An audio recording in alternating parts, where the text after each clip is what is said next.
Hi எல்லாருக்கும் வணக்கம். இன்றைக்கி இந்த பதிவில் புதினா நல்லா வளர்கிறதுக்கான சின்ன சின்ன டிப்ஸும் பார்க்கலாம். அதோட ஒரு முறையும் நம்ம அறுவடை பண்ணதுக்கப்புறம் எந்த மாதிரி உரம் இந்த புதினாக்கு கொடுக்கணும் அப்படின்றதையும் இந்த பதிவில் பார்க்கலாம். நம்ம வீட்டு தேவைக்காக நம்ம வீட்டில் இந்த புதினாவை நம்ம வளர்த்துட்டு வருவோம். சில டைமில் அதோட இலைகள் பசுமையாக இருக்காது, மஞ்சள் நிறமாக மாறிடும், இல்லை நுனி பகுதி கருகி போயிடும். அப்படி இல்லைன்னா இலைகள்லாம் பெருசாக வராமல் குட்டி குட்டியாக வரும். இந்த மாதிரி பிரச்சனைகள்லாம் இல்லாமல் புதினாவை எப்படி ஈஸியாக வளர்க்கலாம் அப்படின்றத பார்க்கலாம்.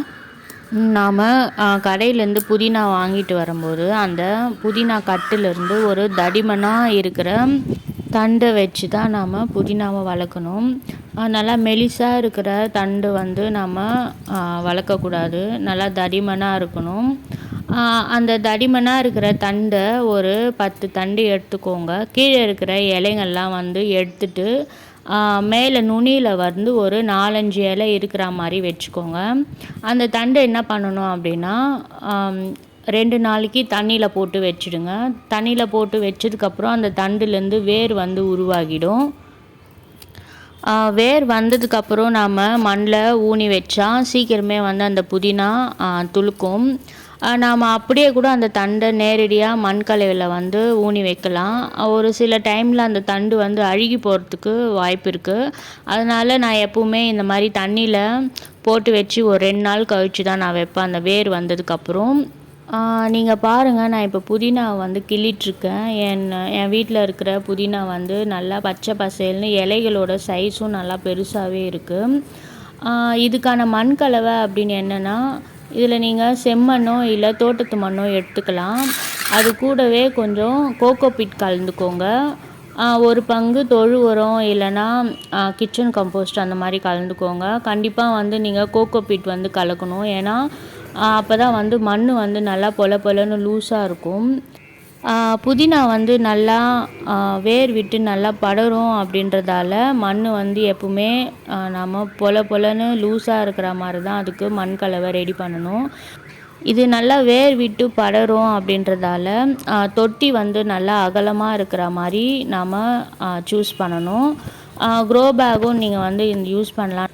நான் 6க்கு 6 இன்ச் க்ரோ பேக் தான் யூஸ் பண்ணியிருக்கேன்.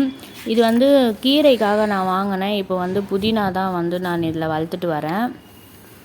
இந்த புதினா இலைகள் மஞ்சள் நிறமாக மாறுறதுக்கும் அந்த இலைகளோட நுனி கருகி போகிறதுக்கும் என்ன ரீசன் அப்படின்னா, நீங்கள் புதினாவை வெயிலில் வைக்கக்கூடாது.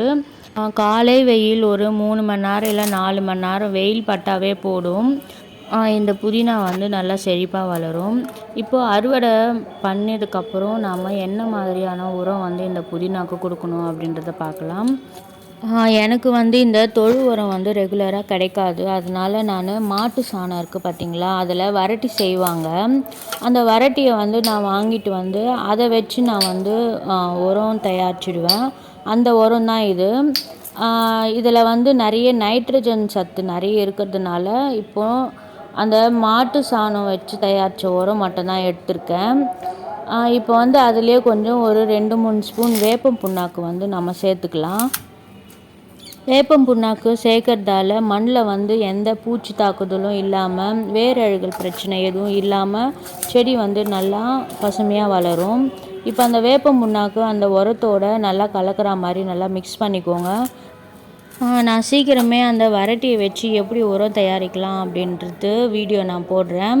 இப்போ அந்த உரத்தை நல்லா மிக்ஸ் பண்ணிவிட்டு செடிகளுக்கு போட்டுடலாம். நீங்கள் அதை போடும்போது மண்ணெலாம் எதுவுமே கலராதிங்க. ஏன்னா புதினாவோட வேர் மண்ணில் நல்லா பரவி இருக்கும். நீங்கள் குச்சியோ இல்லை எதனா வச்சு கலந்தீங்க அப்படின்னா வேர் அடிபடுறதுக்கு வாய்ப்பு இருக்குது. அதனால் இந்த உரத்தை அப்படியே மேலாக்க அப்படியே தூவி விட்டுருங்க. வேணும்னா நீங்கள் இந்த உரத்தோட சம அளவு தோட்டத்து மண்ணோ இல்லை செம்மண்ணோ கலந்து கூட இது மேலேயே போட்டு விட்டுடலாம். இந்த மாதிரி தான் புதினாக்கு உரம் வைக்கணும். உரம் வச்சுட்டு மேலாக்க அப்படியே தண்ணி ஊற்றிடுங்க. புதினாக்கு தண்ணி தேங்காத மாதிரி நாம் மண்கலவை ரெடி பண்ணணும். தண்ணி தேங்குச்சுன்னா அதோட தண்டுகள்லாம் வந்து அழுகி போயிடும். அதே மாதிரி இதோட மண் வந்து காயாமல் பார்த்துக்கணும். எப்பவுமே ஈரப்பதம் இருந்துகிட்டே இருக்கணும். அதுக்காக டெய்லியுமே தண்ணி ஊற்றாதீங்க. 1 to 1 நாள் தண்ணி ஊற்றினா போதும். ஆனால் மண் வந்து ஃபுல்லாக காய விடாமல் பார்த்துக்கோங்க. அப்போ தான் அந்த புதினா வந்து நல்லா வளருது. இந்த புதினாவை நான் வச்சுருக்க இடம்னு பார்த்தீங்கன்னா, காலையில் ஒரு 11 மணி வரைக்கும் தான் இங்கே வந்து வெயில் வரும். அதுக்கப்புறம் நிழல் வரும். நீங்களும் ஃபாலோ பண்ணி பாருங்கள். இந்த பதிவு பிடிச்சிருந்தால் லைக் பண்ணுங்கள், ஷேர் பண்ணுங்கள். மறக்காமல் என் சேனலை சப்ஸ்கிரைப் பண்ணுங்கள். தேங்க்யூ.